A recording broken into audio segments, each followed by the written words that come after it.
الحمدللہ اس کا morale high ہے، اور وہ کسی طور پر کسی دباؤ میں آنے والا نہیں ہے۔ اس کا جو موقف ہے وہ اپنے موقف پہ ڈٹ کے قائم ہے، اور انشاءاللہ ملک میں قانون اور آئین کی حکمرانی کی جو قربانی دے رہے ہیں وہ جو ہے نا صرف جس طرح اس کو وہ سفر ہو رہا ہے، اس کے باوجود اپنے موقع پہ ڈٹ کے کھڑا ہے، اور پاکستان کے لیے وہ بہت بڑی خدمات انجام دے رہے ہیں۔ تو اسے کوئی بات نہیں ہے کہ اس کے اندر کوئی عزم میں کمی آئی ہے، وہ ماشاءاللہ چٹان کی طرح کھڑے ہیں۔ اسد بھائی یہ بتائیے گا کہ ایک آپ کی میٹنگ ابھی اس سے پہلے جو ہے وہ پیپلز پارٹی بلاول بھٹو صاحب اور پیپلز پارٹی کی سینئر لیڈرشپ بھی آپ لوگوں سے ملی ہے، اس حوالے سے ہمیں بتائیں کہ پیپلز پارٹی کے ساتھ اس وقت آپ کی جو کمیونیکیشن ہے وہ کیا ہے؟ دیکھیے، پیپل پارٹی کے ساتھ ایک ابتدائی میٹنگ جو اچکزئی صاحب ہیں، کیونکہ ان کے پرانے تعلقات ہیں، ان کے ساتھ ایک میٹنگ ہوئی تھی، اور بلاول صاحب نے بھی ادھر کہا کہ چونکہ اچکزئی صاحب کے ساتھ ہمارے پرانے تعلقات ہیں، تو اس تعلق کو بنیاد بنا کے ہم اس برج کو مطلب جو ہمارے درمیان بہت زیادہ ڈفرینسز ہے یا جو بہت زیادہ گیپ ہے اس کو کم کرنے کے لیے استعمال کریں گے، اور ہماری خواہش ہے کہ پی ٹی آئی اور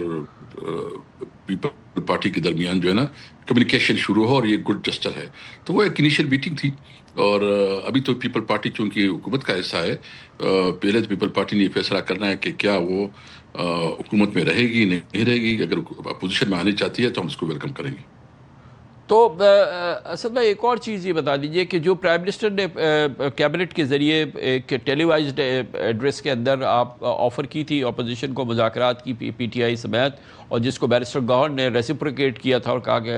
یہ اچھی بات ہے، اور اس کو انہوں نے ویلکم کیا تھا، اب یہ چیز ڈیریل ہو گئی ہے آج کی ڈیولپمنٹ کے بعد۔ اب پی ٹی آئی جو ہے وہ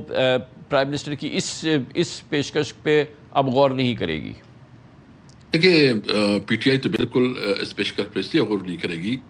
کہ انہوں نے جو رویہ رکھا ہے اس نے کچھ چھوڑا نہیں ہے۔ تو جی مطلب بات ایک ہوتی ہے اور عمل دوسرا ہوتا ہے۔ مطلب یہ عمل بھی کرتے ہیں، یہ صرف جو ہے نا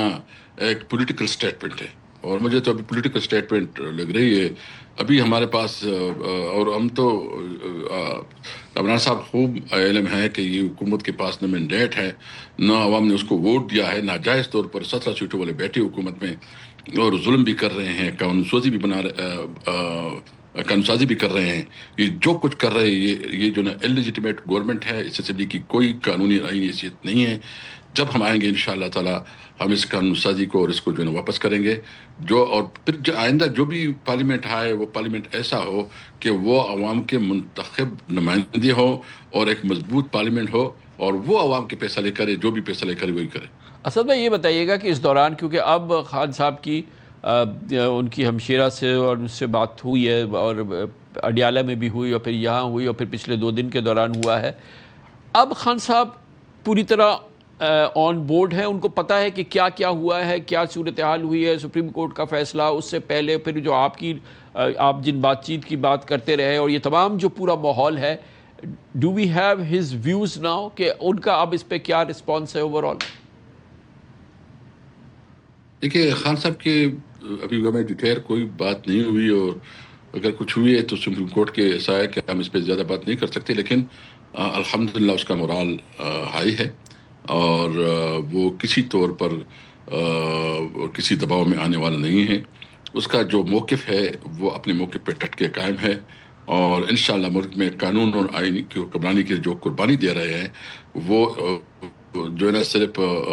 جس طرح اس کو وہ سفر ہو رہا ہے، اس کے باوجود اپنے موقع پہ ڈٹ کے کھڑا ہے، اور پاکستان کے لیے وہ بہت بڑی خدمات انجام دے رہے ہیں۔ تو اسے کوئی بات نہیں ہے کہ اس کے اندر کوئی عزم میں کمی آئی ہے، وہ ماشاءاللہ چٹان کی طرح کھڑے ہیں۔